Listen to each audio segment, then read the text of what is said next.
Quando passou o sábado, Maria Madalena e Maria Mãe de Tiago e Salomé compraram perfumes para ungir o corpo de Jesus. E bem cedo, no primeiro dia da semana, ao nascer do sol, elas foram e diziam entre si: quem enrolará para nós a pedra da entrada do túmulo? Era uma pedra muito grande, mas quando olharam, viram que a pedra já tinha sido retirada. Entraram então no túmulo e viram um jovem sentado do lado direito, vestido de branco, e ficaram muito assustados. Mas o jovem disse: não vos assusteis, vós procurais Jesus de Nazaré que foi crucificado. Ele ressuscitou, não está aqui. Veja o lugar onde o puseram e dizei a seus discípulos e a Pedro que ele irá à vossa frente na Galileia. Lá vós vereis como ele mesmo tinha dito. Palavra da salvação.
Meus caríssimos irmãos, sacerdócio, caríssimo povo de Deus.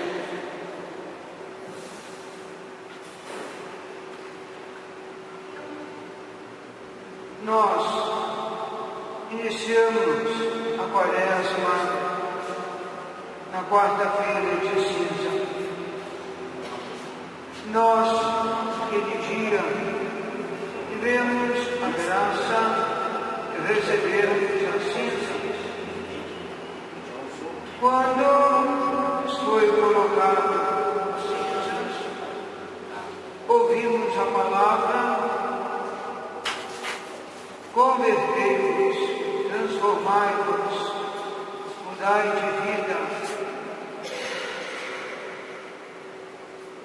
E nesta hora nós respondemos amém. e temos o nosso assentimento a Deus para vivermos uma quaresma transformada, uma nova quaresma que nos levaria ao encontro verdadeiro com o Senhor.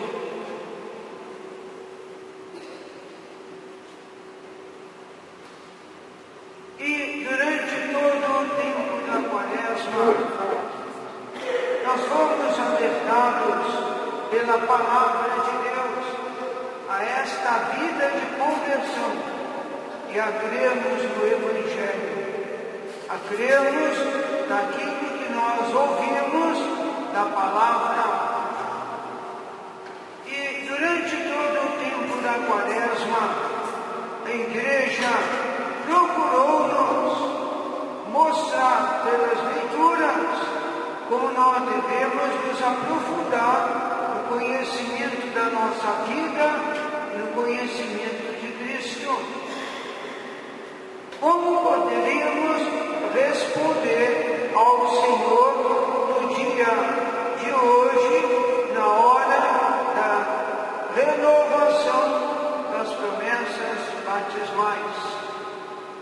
Todo o encadeamento das leituras e de toda a vida em que nós vivemos na quaresma, os nossos sacrifícios, penitências, mortificações, jejuns, todas as obras de misericórdia, tudo que nós passamos foi para nos preparar para esta hora, a hora em que nós, diante de Deus, nós vamos renovar o nosso batismo. Renovando, nós vamos participar bem da Santíssima Eucaristia. Não foi um tempo passado de 40 dias, um tempo que nós sempre celebramos o sacrifício e sempre procuramos ler a palavra de Deus, estudar a religião, mas um tempo propício para nós nos aprofundarmos nas verdades de fé, porque todas as leituras das Santas Missas durante o tempo da Quaresma, elas relembram a nós as catequeses catecumenais da Igreja primitiva. São momentos em que a Igreja usava da palavra para levar o catecúmeno ao conhecimento da verdade que ele ia professar no dia do seu batismo, precisamente neste dia de hoje, na vigília pascal. Agora, não é uma hora de conclusão, pelo contrário, é uma hora em que nós todos, diante do Senhor, vamos responder com toda a fidelidade aquilo que de fato o Senhor vai levar-nos a responder, que são, meus irmãos, as promessas do batismo que nós vamos ter de vivê-las. Nós vamos não renunciar apenas, mas vivê-las integralmente. Agora em diante, nossa vida tem que ser uma vida de testemunho verdadeiramente do Cristo ressuscitado. Então, as coisas para nós se tornam diferentes quando nós caminhamos com a igreja, quando nós comungamos da vida que a igreja nos apresenta, quando nós sentimos que por meio de toda a vida que a igreja nos apresenta, o nosso espírito é renovado, transformado, e uma vez transformado, o Espírito de Deus vai nos fazer homens e mulheres novos pela graça infinita de Deus. Hoje, nesta celebração, nós ouvimos as leituras 7 do Antigo Testamento, uma do Novo Testamento de São Paulo aos Romanos, e o Santo Evangelho, que nos proclama a ressurreição do Senhor. Aqui está para nós todos um relembrar da Igreja de toda a história da salvação. Primeira leitura, nós ouvimos a criação. Lá fora, nós estávamos no escuro e diante de nós uma fogueira de acordo com as nossas possibilidades, que dava um fogo. No princípio existia um nada. E Deus então, no ato de profundo amor, de saída de si próprio para uma criação, Ele imediatamente, Ele diz, faça-se a luz, e a luz foi feita. Então começa a existir a vida, a luz, a vida que vai ser irradiada.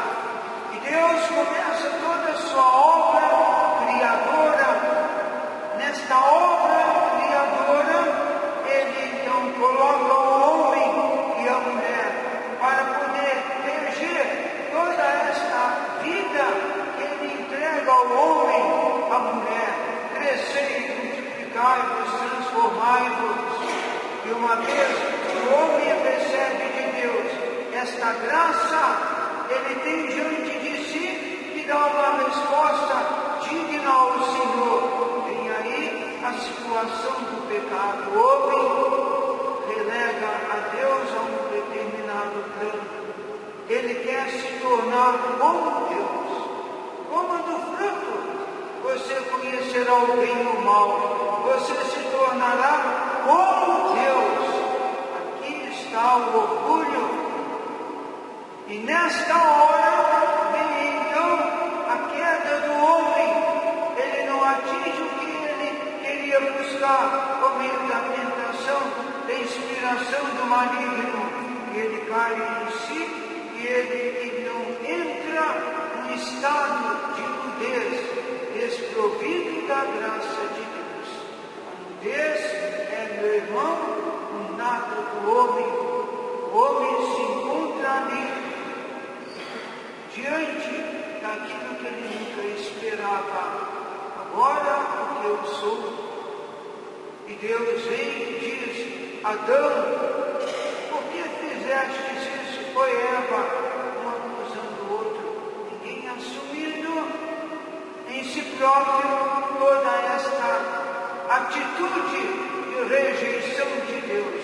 Mas Deus, nesta hora em que Ele mostra para o homem que o pecado levará a um sofrimento muito grande ao homem e à mulher, Ele também dá ao homem, à mulher, à humanidade, a graça da alegria. Uma mulher esmagará a cabeça da serpente. A vitória da mulher sobre o pecado, sobre o mal. Vem então toda a história da salvação. Na segunda leitura, nós temos o chamamento de Abraão. No chamado de Abraão, a grande aliança de Deus com a humanidade de Abraão. Você foi fiel, trouxeste a este monte o teu filho, e você ia sacrificá-lo a mim. Você realizou um despojamento total de si próprio, não olhando aquele que seria tua descendência, mas olhando a vontade infinita do Pai, despojamento do seu Filho único. E Deus, em socorro de Abraão, e mostra aí o cordeiro, aqui ligado o cordeiro, do sacrifício de Abraão ao cordeiro pascal. Eis o cordeiro de Deus, Cristo Jesus. E Deus então Abraão, porque a primeira foi com Noé, logo que ele saiu da arca. Colocarei um sinal que mostrará minha aliança com a humanidade, o arco-íris. E agora, a segunda grande aliança, eu te darei uma terra, eu te darei um povo, serás um povo numeroso como as areias do mar, como as estrelas do céu. E então, aqui, meu irmão, no livro do Êxodo, o povo começa a viver uma vida de pecado. Ele rejeita toda a graça de Deus, vai para o Egito e lá no Egito fica escravo durante 400 anos.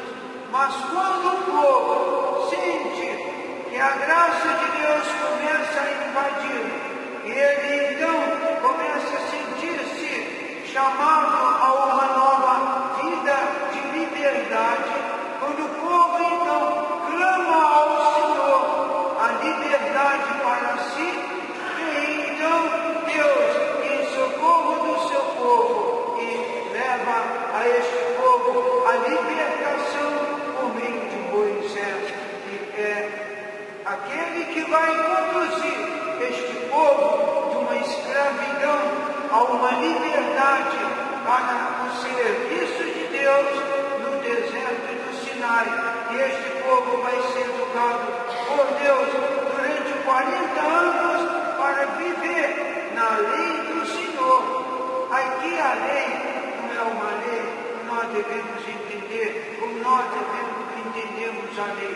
Os mandamentos do Senhor são, meus irmãos, normas de vida, princípios de vida que vão levar o homem à libertação da escravidão do pecado, a uma nova vida, a uma verdadeira posse de Deus.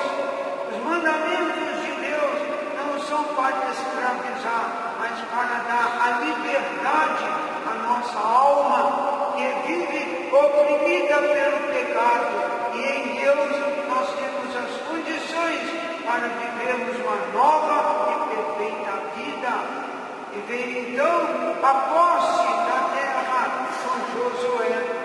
E aí então Josué, levando o povo à terra prometida, realiza nesta terra aquilo que Moisés exige lá no Monte Sinai, que o povo dê o seu assentimento a Deus e que ele aceite realmente viver aquilo que Deus lhe estava concedendo por Moisés, os mandamentos. E o povo novamente reata com Deus uma nova e eterna aliança.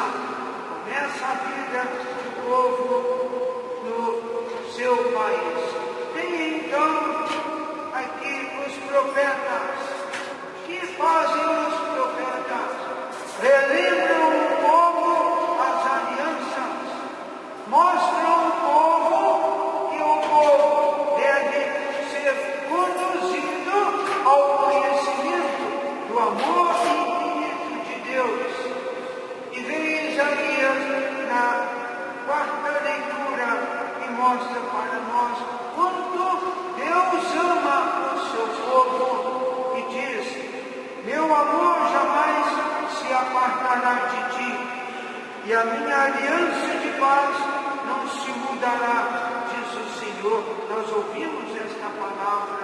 Deus é fiel. Deus tem confiança em nós, mas Deus exige uma resposta, e esta resposta é a fidelidade à sua palavra. E esta fidelidade é o que Deus cobra, mas cobra no sentido que é marcado pelo amor, não cobra como uma cobrança, com um juízo que vai com um castigo, mas Deus cobra com uma intimidade de amor ao homem, para mostrar ao homem pela sua consciência que o homem tem que renovar em si a aliança, pacto de amor com Deus, e viver verdadeiramente na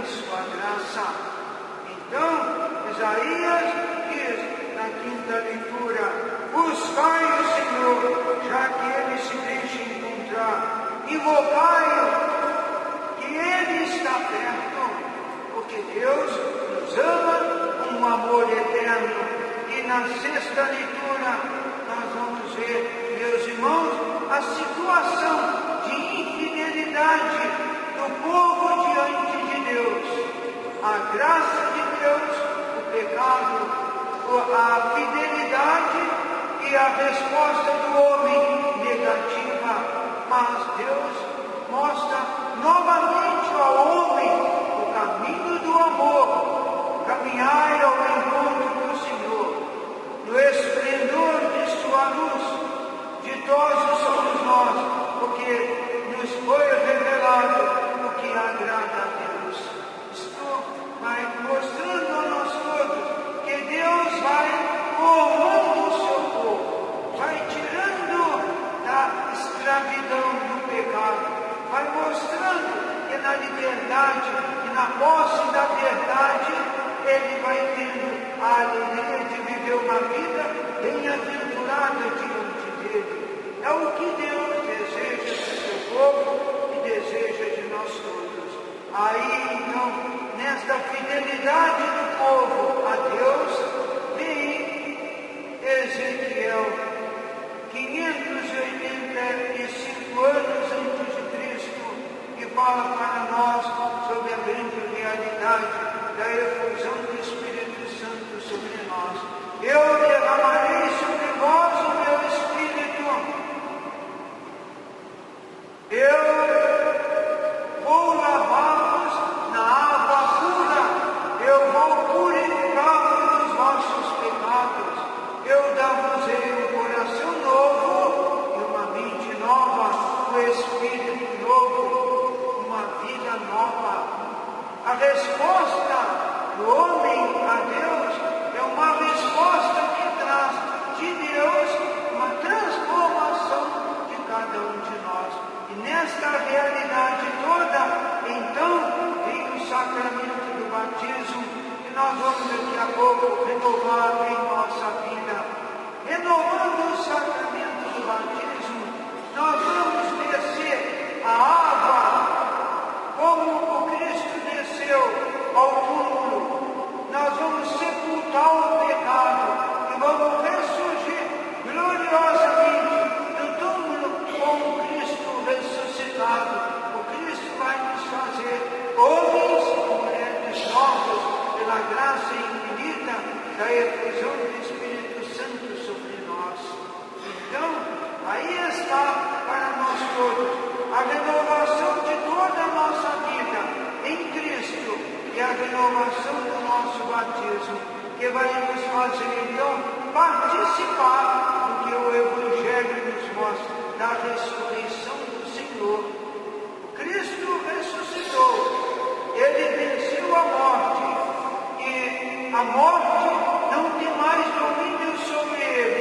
Ele vive agora conosco. Ele está presente em nossa vida agora, de uma maneira bem real, nas espécies do pão e do vinho, que na consagração se tornam o seu corpo e o seu sangue.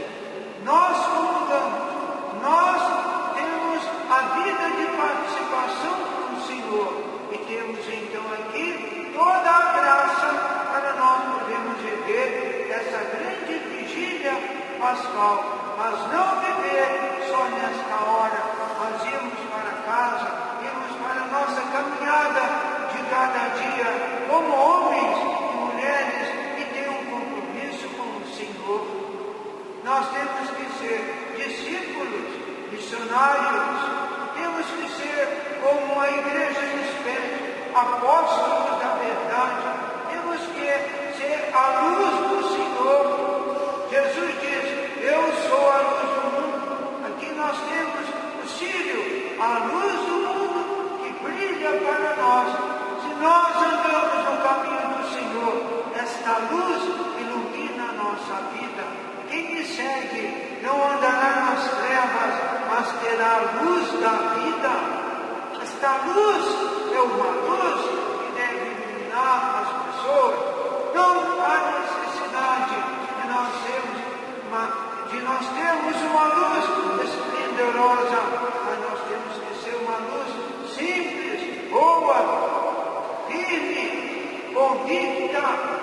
uma luz que dê verdadeiro sentido à vida do irmão. Muitos irmãos vivem na escuridão do pecado e da morte, e nós temos que acender a luz para iluminar a vida dele, para que ele possa, por esta luz, que é uma luz que vai clarear toda a sua vida, que ele possa ver aí também com esperança que há uma ressurreição a viver, um encontro, uma experiência com o Senhor que vive conosco. Então, nós temos um compromisso com o Senhor. Nada do que a igreja nos deu durante todo esse tempo quaresmal e hoje, nessa conclusão, nesse partir para uma nova vida, tudo isso tem um sentido e tem aqui que nós temos que dar uma resposta ao Senhor. É a responsabilidade da nossa vida. O Senhor deposita em nós os seus dons e Ele deseja que nós nos apliquemos na vida dos nossos irmãos. Compromisso de evangelizar, compromisso de trabalhar pela causa do Senhor, compromisso de ser a luz de Deus a brilhar no coração de todos. Por isso, estamos aqui participando dessa grande celebração para que nós sejamos invadidos pela luz, pela graça de Deus. Assim seja.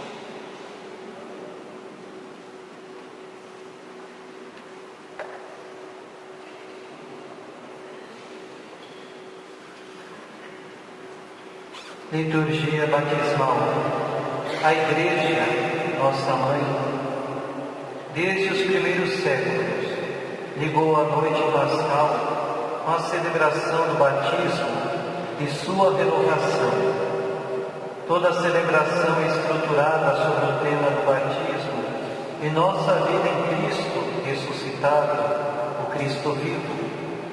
Baseia-se assim no pensamento de Paulo, que o batismo é uma imersão em Cristo, na sua morte e o ressurgimento com Cristo, na sua ressurreição.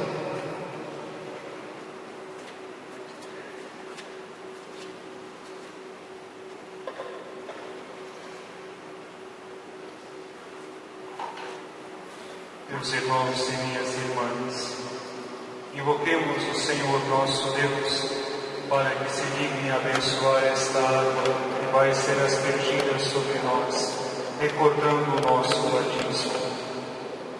Que Ele se digne renovar-nos, para que permaneçamos fiéis ao Espírito que recebemos.